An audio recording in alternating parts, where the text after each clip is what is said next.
pedir al Señor en oración que nos guíe en la meditación de la palabra en esta tarde. Vamos a volver a leer capítulo 5 de Mateo.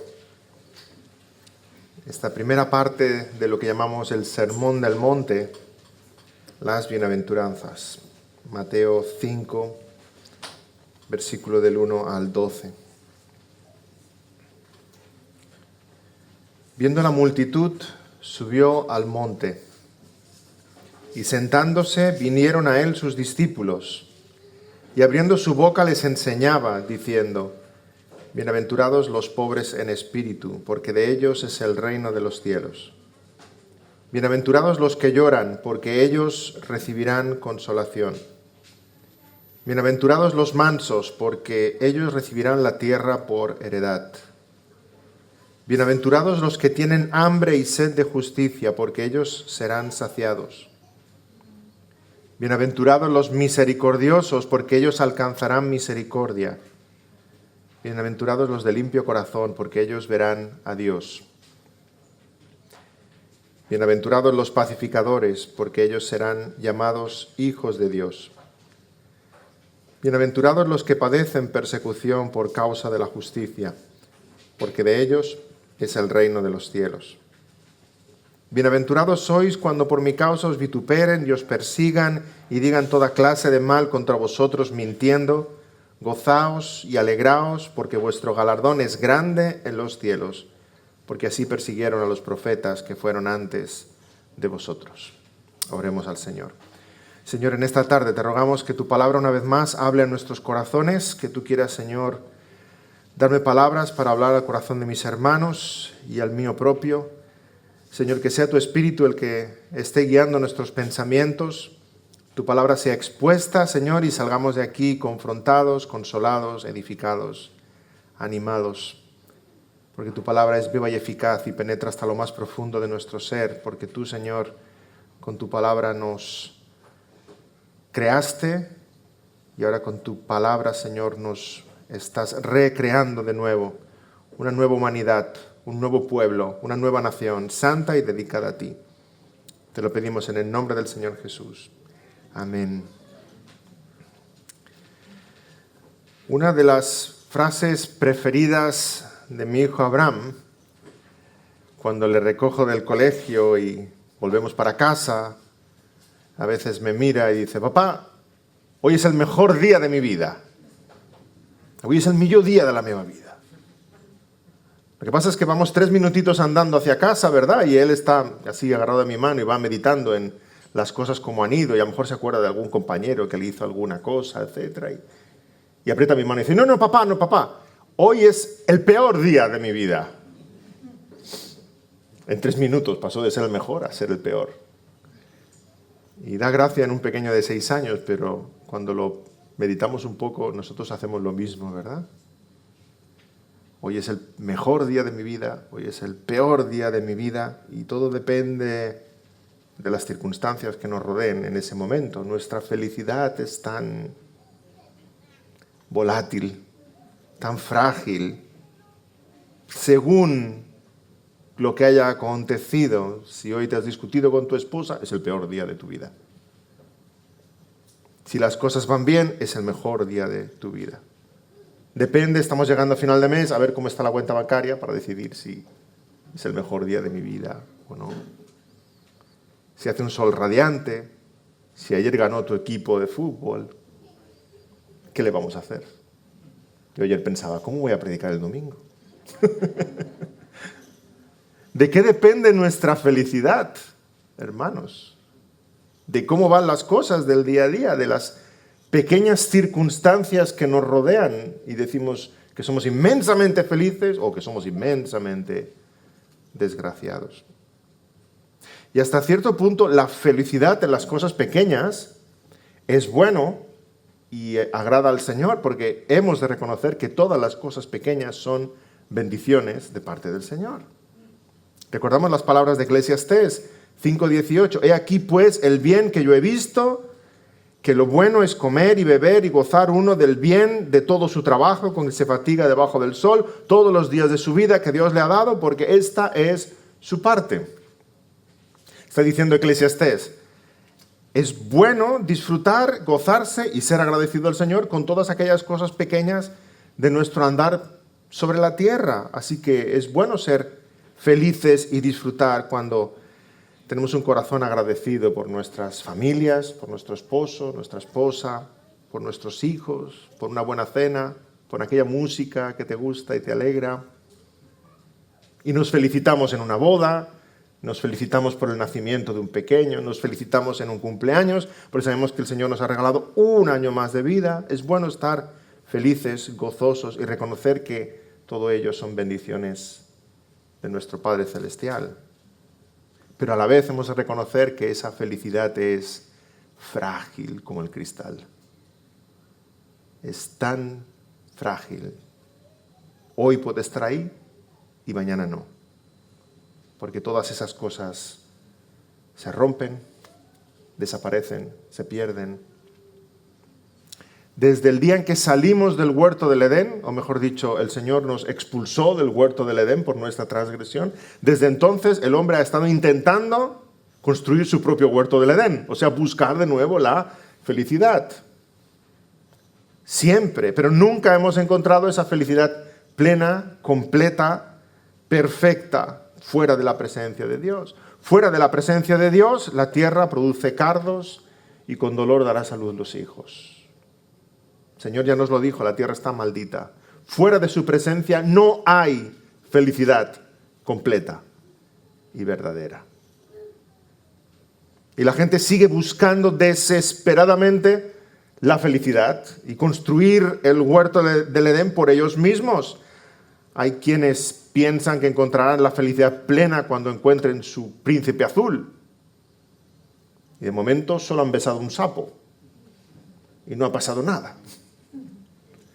Hay quienes piensan que encontrarán la felicidad plena en el dinero, en la economía, en los negocios, en voy a emprender esto, voy a emprender aquello, y enseguida uno se da cuenta de que los números no salen como uno tenía en la mente y todo se viene abajo. Hay quienes creen que encontrarán la felicidad en la fama, en la belleza exterior, en la salud, en el éxito profesional, y luego pierden el empleo después de dedicarle 20 y 30 años a la misma empresa. Y uno se pregunta, ¿dónde está la felicidad? Hay que seguir buscándola. De niños ya buscamos la felicidad. ¿Os habéis dado cuenta de los niños siempre están deseando tener más edad? Tiene 5 años, ay, cuando tenga 7. Cuando tiene 7, no, cuando tenga 10. El que tiene, no, cuando tenga 10, no, cuando tenga 18. Entonces, no, cuando tenga... Y luego ya uno llega a una edad que mira para atrás y dice, ay, si tuviera 20. Pero los niños siempre están pensando, el soltero, ay, cuando me case. La parejita, ay, cuando tengamos niños. Los que tienen niños, ay, cuando se vayan. El que trabaja y trabaja, ay, cuando me jubile. Toda la vida corriendo detrás de la felicidad. Y nos preguntamos, ¿es posible la felicidad aquí en la tierra, Señor? Aquí donde hay virus, aquí donde hay hambrunas, aquí donde hay tsunamis, aquí donde hay crisis económicas cada 2 por 3. ¿Aquí es posible esa felicidad que el corazón anhela? Y no eran mejores los tiempos bíblicos que los nuestros, ¿eh? Había enfermedades, había guerras, había la opresión del Imperio Romano. Y sin embargo el Señor sube al monte, sus discípulos se congregan a su alrededor como ovejitas. Y el Señor empieza este discurso, el Sermón del Monte, que es realmente un discurso de instauración del reino. Está empezando el reino, el rey está hablando a sus súbditos. Y empieza diciendo, felices, bienaventurados sois. Wow, Señor, ¿qué nos estás diciendo? Di más, explica más. Bienaventurados sois. Jesús empieza hablándonos de la felicidad, pero no de esa felicidad frágil como una burbuja de jabón que se rompe de un día para otro. La felicidad auténtica, la verdadera felicidad, la que depende de Él, no de nosotros. Así empieza Jesús las bienaventuranzas, felices. Y con esta nueva serie de sermones que vamos a dedicar varias semanas a las bienaventuranzas, quisiéramos adentrarnos en conocer más de cerca esa felicidad, esa verdadera felicidad, la que nos habla el Señor Jesús. Esta es otra felicidad, es de otra clase, es superior. Una felicidad que no depende de las circunstancias terrenales, sino de nuestra identidad en Él. Una felicidad que no depende de lo que hacemos, sino de lo que Él ha hecho.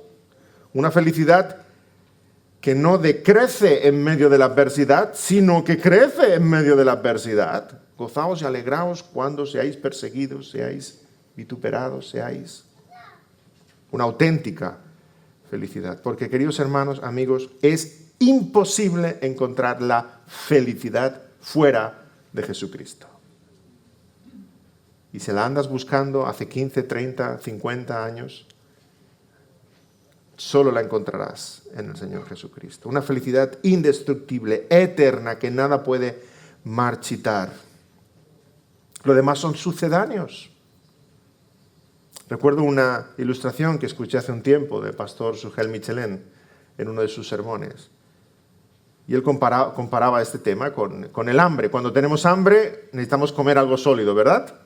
Nadie va para casa, se sienta en el sofá y se pone su música preferida. Y después de escuchar la música dices, ¡ay, qué bien, ya he cenado! ¿Verdad que no? La música satisface otros sentidos. La música satisface otro apetito diferente, pero no este. La barriga sigue cantando después de escuchar una buena canción. Hace falta alimento sólido para satisfacer ese hambre física que sentimos. Del mismo modo, nuestro corazón tiene hambre espiritual y solamente en Jesucristo, el pan de vida, el agua viva, se puede satisfacer esa sed y ese hambre espiritual. Lo demás son sucedáneos. Y podemos pasarnos toda la vida corriendo detrás de otras felicidades pequeñas que nunca van a satisfacer la necesidad de nuestro corazón. Y se van a convertir en entretenimientos que nos van a distraer de la verdadera felicidad. La verdadera felicidad es solamente posible en Cristo Jesús. Y los que tenemos a Cristo Jesús, a esos está hablando el Señor Jesús aquí en el Sermón del Monte. A sus discípulos les dice, bienaventurados, felices. Felices, plenamente satisfechos. Y esta es una característica de los ciudadanos del reino de los cielos. Estamos plenamente satisfechos en Él, en Jesucristo. Somos felices con Él. El Señor es mi pastor, nada me faltará. Estamos contentos, satisfechos en el Señor Jesucristo. Así que las bienaventuranzas expresan el carácter de aquellos que somos suyos. Somos de Él. Y nos es necesario romper algunos errores a la hora de leer las bienaventuranzas. Y un error muy común es el siguiente a la hora de leer las bienaventuranzas. Es pensar que están explicando lo que uno tiene que hacer para ser cristiano. Y no es así, hermanos. Las bienaventuranzas no están describiendo lo que uno tiene que hacer para ser cristiano. Están describiendo al cristiano. Lo que el cristiano es. Lo que es un discípulo del Señor. No está expresando una serie de mandamientos para que nos esforcemos en ellos. Esfuérzate en ser manso. Esfuérzate en ser humilde. Esfuérzate en ser un pacificador y te ganarás el cielo. No está diciendo eso el Señor en las bienaventuranzas. Está describiendo el perfil, está describiendo el carácter de aquel que es un ciudadano del reino de los cielos. No se trata de una cuestión de esfuerzo humano. Nicodemo ya vino al Señor con esa pregunta. ¿Qué tengo que hacer? ¿Recordáis el pasaje en el Evangelio de Juan? ¿Qué tengo que hacer? Estaba dispuesto a todo, para entrar en el reino de los cielos. Nacer de nuevo, Nicodemo. No es nuestro esfuerzo, es el Espíritu de Dios que nos da una nueva identidad. Las bienaventuranzas no describen cómo ser cristianos. Las bienaventuranzas describen cómo son los cristianos. Las bienaventuranzas no son una serie de características a imitar, sino una serie de características que tenemos aquellos que pertenecemos al reino. Las bienaventuranzas son una descripción de lo que Dios ha hecho en cada uno de nosotros si somos de Cristo. Una descripción de la clase de persona que ha de ser felicitada, porque es verdaderamente feliz, porque ha sido alcanzada y transformada con la gracia de Dios. Una clase de persona que se siente rara, diferente, distinta, extraña, extranjera, aún viviendo en el país que le vio nacer, porque no pertenece aquí. No es de aquí, es de otra nación, tiene otro pasaporte. Su ciudadanía está en la ciudad celestial. Ese es el bienaventurado. Felices sois, porque no sois de aquí, sois de mi reino, dice el Señor. Y hermanos, leyendo las bienaventuranzas tenemos que llegar a la conclusión de que todos los cristianos hemos de ser así como describe las bienaventuranzas. No hay excepciones. Todas esas son características del discípulo del Señor Jesús. Aunque algunos puedan ser excepcionalmente mansos, algunos puedan ser excepcionalmente humildes, hemos de reflejar todas las bienaventuranzas en nuestro carácter. Puede que algunos resalten por su mansedumbre o por su paz o por su sed de justicia. No que hayamos de mostrar algunas de esas características, sino todas esas características. Igual como hemos leído antes en Gálatas capítulo 5 sobre el fruto del Espíritu. El fruto es amor, gozo, paz, paciencia, benignidad, bondad, fe, mansedumbre, templanza. Todas ellas. No solamente una o dos, ¿verdad? No, es que mi fruto del Espíritu es el amor, pero yo paciencia no tengo ninguna. Eso no funciona así. Es el fruto, el fruto del Espíritu, que es el carácter del Señor Jesucristo que se está formando en nosotros. Y del mismo modo sucede con las bienaventuranzas. Despliegan delante de nosotros todos los brillos de ese diamante de la santidad.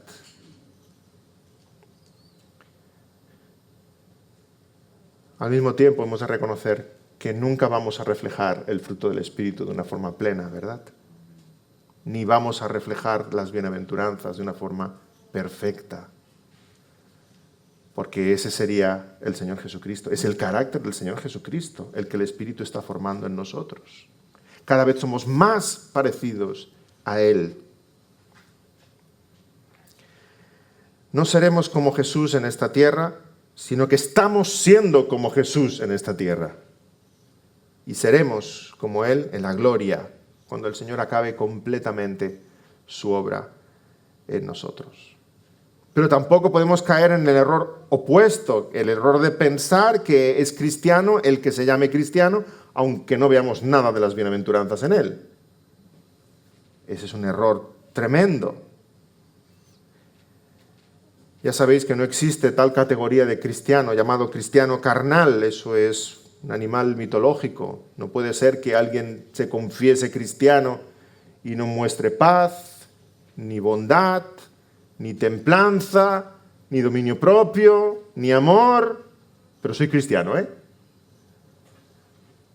No existe tal cosa. El que es cristiano refleja, aún de forma imperfecta, aún de forma creciente, pero refleja lo que son las bienaventuranzas.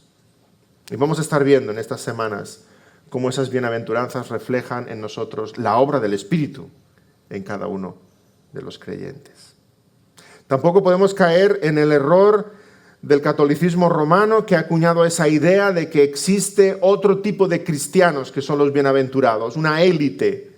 Están los cristianos de a pie y luego están los beatos. ¿Sabéis qué significa beato en latín? Feliz.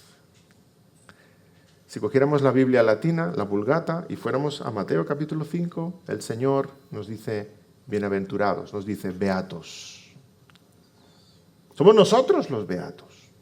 Ya sé que no suena muy bien, pero somos nosotros los felices. Es a nosotros que el Señor nos llama felices, bienaventurados. Cuando Jesús de Nazaret está en ese monte y sus discípulos se congregan a sus pies, les está hablando a ellos, sus seguidores, pero nos está hablando a nosotros.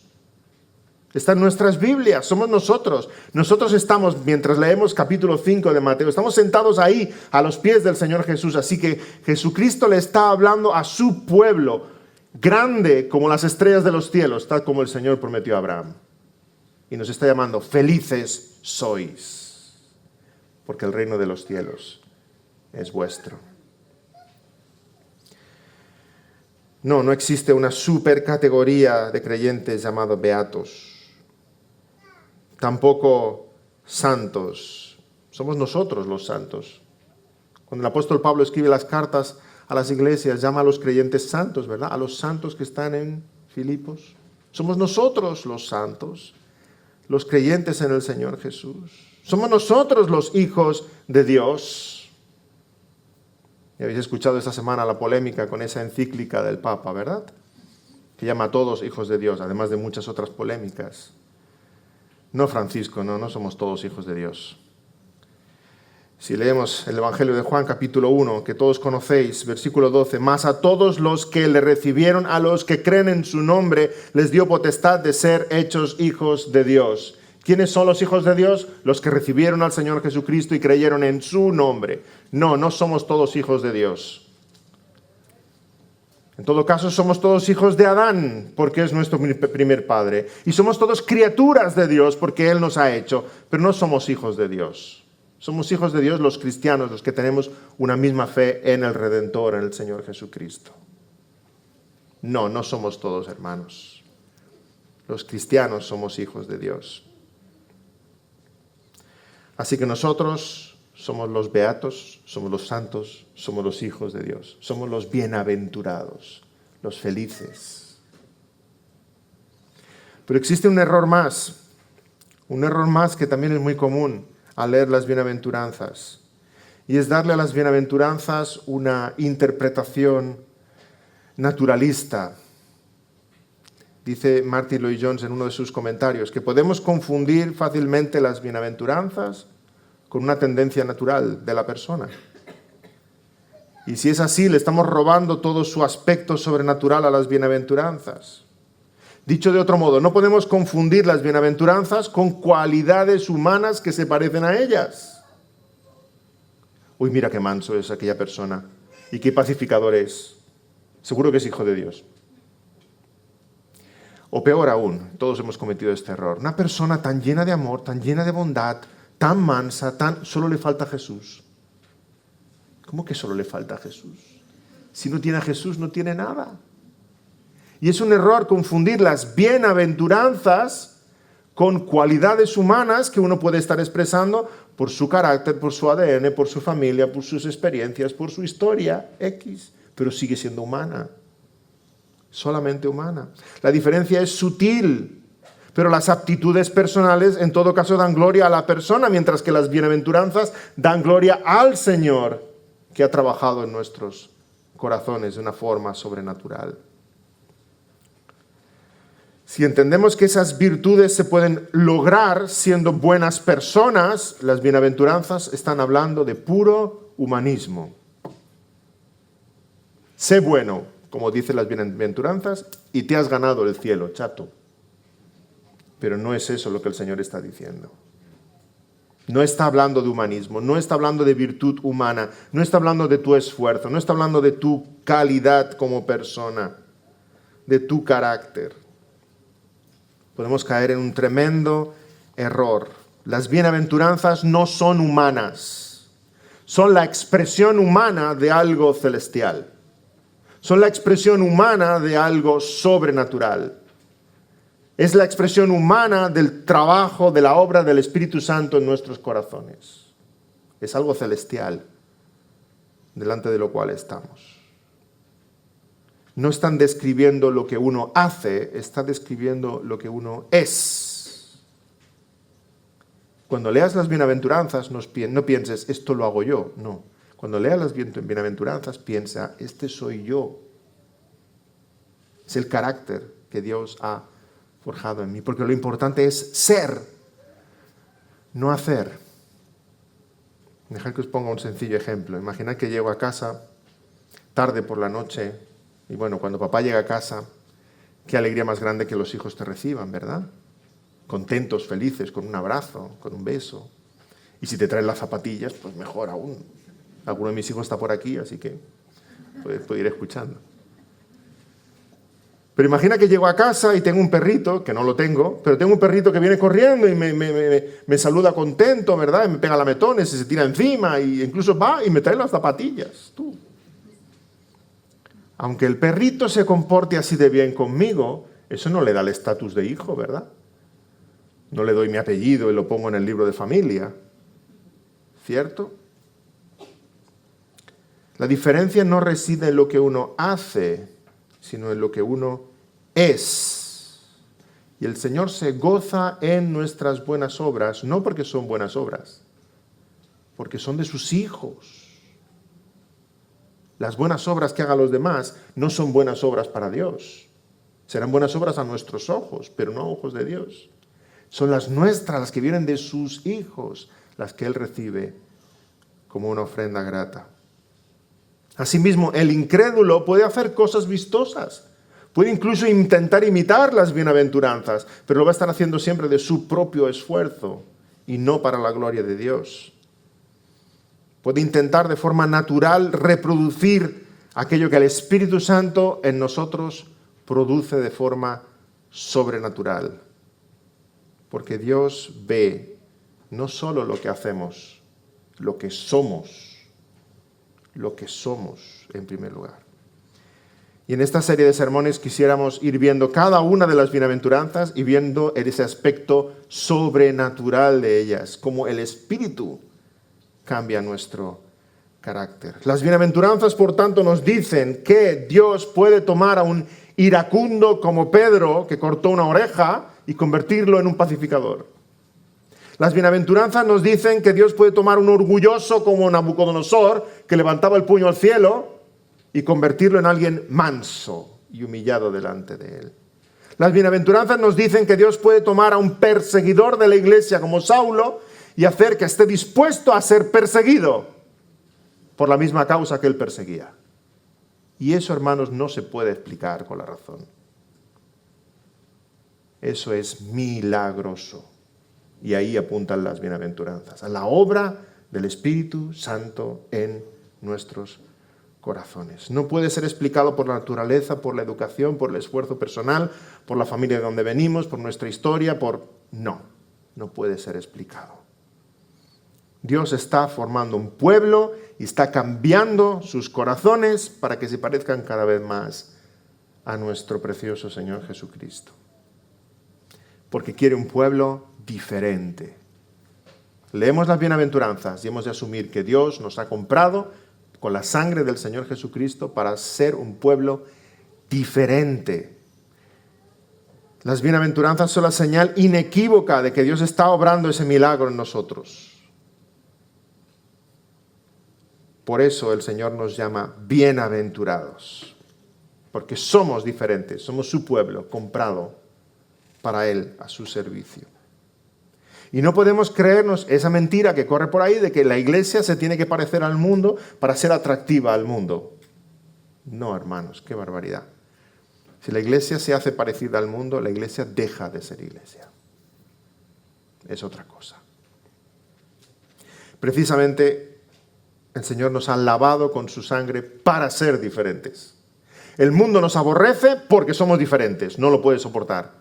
Pero aquellos que se sienten seducidos, atraídos, enamorados por la iglesia, precisamente se sienten atraídos porque es diferente. Si fuéramos iguales al mundo, hay muchas organizaciones en el mundo que hacen lo que nosotros hacemos y mucho mejor. Lo que aquí encontramos es el Evangelio del Señor Jesús y el poder transformador de la palabra. No podemos dejar de ser diferentes. Somos diferentes. Y las bienaventuranzas expresan eso. Es extraño para el mundo. Alguien del mundo lee las bienaventuranzas y se puede echar a reír en nuestras narices. Dice, ¿qué es esto? No apetece. Es exactamente lo que el mundo aborrece. Y sin embargo es aquello en lo que Dios se deleita. Somos diferentes porque somos diferentes en lo que deseamos y en lo que admiramos. El cristiano admira el carácter descrito en las bienaventuranzas, el no cristiano lo detesta. El mundo dice que el cristiano es débil. El mundo dice que uno ha de seguir sus instintos y ser fuerte y pisar a los demás y hacerse valer. Y el cristianismo dice que hemos de ser mansos, pacificadores. Y Jesús dice que hemos de poner la otra mejilla y andar una milla más. Y el mundo dice, estáis locos. Los cristianos estáis locos. Y que amemos a nuestros enemigos. Y el mundo admira lo contrario y por tanto busca y desea lo contrario. El mundo confía en la fuerza de su carácter, de su juventud, de su salud, de su inteligencia. Y nosotros reconocemos nuestra debilidad y nos agarramos fuertemente de su mano. Por eso el cristiano puede ser humilde y pacificador y manso, porque no mira su propia fuerza, confía en la suya y sabe que todo va a estar bien, porque es Él el que gobierna. Hermanos, pertenecemos, cristianos y no cristianos, a dos reinos completamente diferentes. Y las bienaventuranzas están mostrando nuestra identidad. De nuevo, Jesús está congregando a sus discípulos, está dando ese sermón inaugural del reino y está hablando de quiénes pertenecen al reino.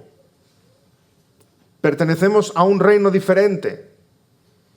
Y somos lo que somos por la gracia y por el poder de Dios. Y las bienaventuranzas nos dicen lo que somos y nos dicen quiénes somos. ¿Quiénes son de los nuestros? Aquellos en los que veas las bienaventuranzas. Son distintivos de nuestra nacionalidad celestial.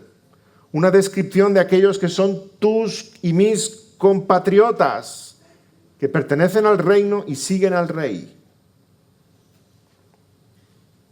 El cristiano y el no cristiano pertenecen a dos reinos diferentes. Su naturaleza es diferente, sus intereses son diferentes, su lealtad es diferente, su destino es diferente. Y estos son los distintivos que quieres ver en tu vida si te confiesas cristiano. Es una radiografía del corazón. Estos son los distintivos que quieres ver en tu futuro esposo o tu futura esposa. No busques a alguien para compartir tu vida que no es un bienaventurado junto a ti. Estos son los distintivos que queremos ver como iglesia en aquellos que tenemos como líderes en la congregación, pastores, diáconos, maestros, porque queremos que haya un criterio espiritual a la hora de guiar las cosas, no carnal. Estos son los distintivos que nos enseñan quiénes son de los nuestros. Y tú conversas con alguien y tu misión es descubrir, ¿es un bienaventurado? ¿Veo ese carácter que describe el Señor en él? Hubo una época en nuestra vida en que mi esposa y yo trabajamos en un centro de refugiados. Recibíamos personas y familias enteras del mundo entero que estaban buscando asilo político en España. Provenían de países en conflicto, y ya sabéis que si uno proviene de un país en conflicto puede pedir asilo y recibirlo. El problema es que algunos de los que llegaban al centro realmente no eran refugiados, eran inmigrantes que querían venir de otro país, pero se hacían pasar por refugiados. Entonces, para hacerse pasar por refugiados, tenían que mentir y presentar una nacionalidad diferente a la suya. Perdían su pasaporte a propósito y decían que venían de tal o cual país. Y aquello era difícil a veces de saber. Recuerdo un joven en una ocasión, un joven de unos 20 años, decía que venía de Liberia, y Liberia estaba en plena guerra civil en aquel entonces. El problema es que mi esposa y yo sospechábamos que no era de Liberia, entre otras cosas porque no hablaba ni una palabra de inglés, y en Liberia se habla inglés. Así que teníamos nuestras dudas, pero por aquel entonces conocíamos a un creyente de una iglesia que era de Liberia. Así que le llamamos y dijimos, mira, fulanito, tenemos aquí un compatriota tuyo. No me digas, con lo difícil que es conocer un liberiano por aquí, por Cataluña. Sí, ¿quieres venir? Mira, el martes por la tarde estoy ahí, a las 6 en punto. Y se vino contento. ¿Dónde está? Mira, aquel joven de allá. Voy, fue corriendo a saludarlo. Hablaron 2 minutos. 2 minutos. A los 2 minutos se dio la vuelta, vino hacia Elizabeth y hacia mí y nos dijo, este tiene de liberiano lo que yo de español. Mentira. Mentira. Habló un momentito en inglés, vio que no contestaba en inglés, y empezó a hablar en 2, 3 lenguas autóctonas de su país, las mayoritarias de su país, y aquel tampoco contestaba en ninguna. Y dijo, venga, hombre, ¿te engañarían a ti haciéndose pasar a alguno por ciudadano de tu país cuando no lo es? ¿Es fácil de disfrazar eso? ¿Me pongo un poncho mexicano y voy diciendo que soy mexicano por ahí? ¿Y dónde escondo mi acento? ¿Soy colombiano porque como patacones o...? ¿Verdad que no? No hay nada más sencillo que reconocer a alguien de tu propio país. Idioma, acento, preferencias culinarias, preferencia con la música, cultura, color de piel, etcétera, etcétera, etcétera, etcétera. Asimismo, hay quienes pretenden imitar las bienaventuranzas y no son ciudadanos del reino. Pretenden imitar una nacionalidad celestial cuando son ciudadanos de esta tierra. Y en realidad no tienen nuestros gustos, no hablan nuestro idioma, no tienen el mismo himno ni el mismo rey. Buscan algún provecho en hacerse pasar por cristianos, pero realmente no lo son y no lo serán hasta que no sean alcanzados por la gracia transformadora del Espíritu de Dios y sean cambiados y sean bienaventurados. Jesús nos describe en este pasaje los rasgos de aquellos que son suyos, que tienen pasaporte celestial, que son felices. Fijémonos en la primera bienaventuranza, versículo 3. Dice, bienaventurados los pobres en espíritu, porque de ellos es el reino de los cielos. Y de nuevo fijémonos en el versículo 10, la última bienaventuranza. Bienaventurados los que padecen persecución por causa de la justicia, porque de ellos es el reino de los cielos. ¿Nos damos cuenta? El primero y el último. De ellos es el reino de los cielos, de ellos es el reino de los cielos. ¿Y qué tenemos en medio? Las bienaventuranzas. Una descripción del carácter de aquellos que son ciudadanos del reino de los cielos. Cada nación tiene su distintivo. Si eres de tal o cual país, presentas un pasaporte. Algunos te dan la nacionalidad porque tus padres son de allá, aunque tú nunca hayas pisado aquel país. Otros, a lo mejor estás allí de visita unos meses, pero si naces en aquel país, te dan el pasaporte de aquel país. Cada país tiene sus normas para dar la nacionalidad, ¿sí? El Señor Jesucristo está diciendo, de vosotros es el reino de los cielos. ¿De quiénes? De estos, los que son así. Y son así por el poder de Dios en sus vidas. El reino de los cielos se halla allí donde gobierna Cristo. Cuando el Señor Jesucristo predicaba, dijo, el reino de los cielos se ha acercado. ¿Por qué? Porque aquí está el Rey. Aquí está el Rey. Porque el reino de los cielos estaba presente donde estaba el Rey. Jesús mostró su poder, atando demonios, sanando enfermos, calmando tempestades, callando la boca de los fariseos, levantando muertos. Estaba diciendo, aquí está el Rey. Aquí está el Rey. El reino se ha acercado. Mateo 12, 28. Ciertamente ha llegado a vosotros el reino. Pero el reino también tiene una dimensión interior, personal, porque Jesucristo también cambia nuestros corazones y tiene poder aquí, no solo sobre las tormentas, también aquí, ¿verdad? Y si Cristo gobierna aquí, Él es Rey. Él transforma nuestra voluntad, renueva nuestro carácter, guía nuestros pensamientos, aviva nuestros afectos. Y cuando el cristiano se mira en el espejo y ve cómo Dios le está cambiando, dice, Señor Jesucristo es Rey. Él reina aquí. El reino está en nosotros también, en nuestros corazones. En Lucas 17, 21 el Señor dice, el reino está entre vosotros, o como dicen algunas otras traducciones, el reino está dentro de vosotros. El reino de Dios está presente en el corazón de cada creyente porque el Rey gobierna en el corazón de cada creyente. Está presente en su iglesia porque el Rey gobierna en su iglesia, porque Dios nos ha librado de la potestad de las tinieblas y trasladado al reino de su amado Hijo. Como dice Filipenses 3:20, sabemos que nuestra ciudadanía está en los cielos. Pero también sabemos que el reino aún ha de venir. Lo que vivimos hoy es un anticipo del reino. La iglesia es la antesala del reino. Y seguimos orando, venga tu reino. Así que vino el reino, estamos en el reino y va a venir el reino con todo su esplendor, con todo su poder. El rey vino, el rey permanece, el rey ha de venir a buscarnos con toda su gloria. Recordamos aquel sueño en Daniel capítulo 2, el sueño de Nabucodonosor, aquella estatua grande que representa a todas las naciones de la tierra, y como en el sueño una piedra no labrado por mano humana, sino una piedra que proviene de Dios, golpea aquella estatua y se desmorona, se deshacen todas las naciones de la tierra. El Mesías vino a vencer a todas las naciones y todas serán deshechas con vara de hierro.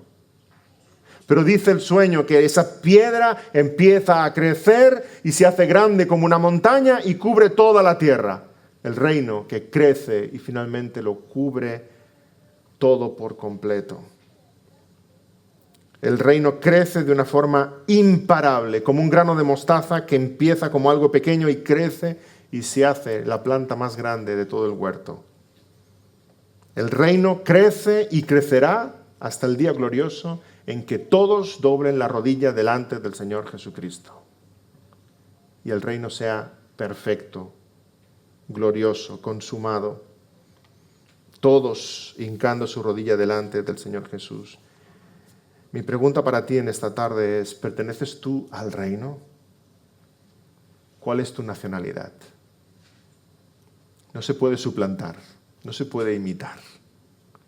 Lees las bienaventuranzas y te ves en un espejo y dices, Señor, este soy yo, no por mi esfuerzo, por tu gracia, por tu poder. Yo soy uno de esos discípulos que te están escuchando sentados a tus pies y ese soy yo por tu gracia y por tu poder. Entonces sí serás bienaventurado y tendrás una felicidad verdadera si escuchas la voz de Jesús. Para concluir el sermón de hoy, hermanos, de una forma inusual, me gustaría concluir el versículo 1. Mateo 5, versículo 1. Viendo la multitud, subió al monte. Y sentándose, vinieron a él sus discípulos. Y versículo 2. Y abriendo su boca, les enseñaba, diciendo. Como decíamos, las bienaventuranzas son parte del sermón del monte que encontramos Mateo 5 hasta el 7. Ese sermón inaugural, Jesús inicia su ministerio estableciendo las bases de un nuevo pueblo. Y en nuestro pasaje leemos que Jesús subió al monte. No sabemos qué monte es. Si viajarais por Tierra Santa, los guías turísticos os dirían, es ese monte, es ese monte. Todo el mundo intenta localizarlo, el monte de las bienaventuranzas. Pero no se nos dan más detalles qué monte es. Pero sí sabemos que subir al monte era señal de buscar cercanía con Dios. Recordamos, Abraham subió al monte Moriah para sacrificar a su hijo. Elías subió al monte Carmelo para ofrecer holocausto y vencer a los sacerdotes de Baal. Moisés subió al monte Horeb para escuchar la voz del Señor desde la zarza que ardía. También Moisés subió al monte Sinaí para recibir la ley de Dios escrita en tablas de piedra. Pero qué diferente ahora. El Señor Jesús está preparando otro éxodo. Otro pueblo, hermanos. En el éxodo Moisés subió solo y el pueblo se quedó abajo. Ahora Jesús sube y sus discípulos suben con él, con nuestro sumo sacerdote a la presencia de Dios y nos sentamos a sus pies. En el Éxodo, Moisés estuvo en la presencia de Dios y escuchó su voz. Ahora nosotros subimos al monte, escuchamos a Jesús, el Verbo de Dios hecho carne. En el Éxodo, Dios escribió en tablas de piedra lo que habíamos de hacer para poder ser de su pueblo. Ahora Dios escribe en nuestros corazones lo que Él ha hecho y lo que por su gracia somos. No lo que hemos de ser, sino lo que somos, por el poder del Espíritu en nuestras vidas. Jesús se nos presenta aquí como un nuevo Moisés de un nuevo pacto, de un nuevo pueblo.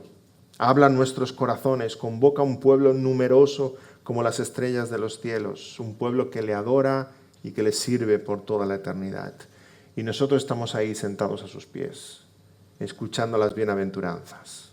Y nos llama bienaventurados. Felices sois. Felices los que son así.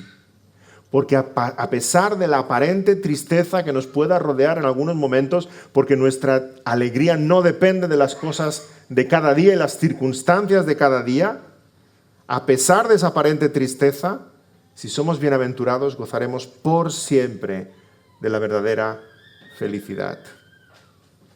Y si al escuchar las bienaventuranzas te reconoces como uno de los bienaventurados, podrás decir, hoy es el mejor día de mi vida. Amén. Oremos.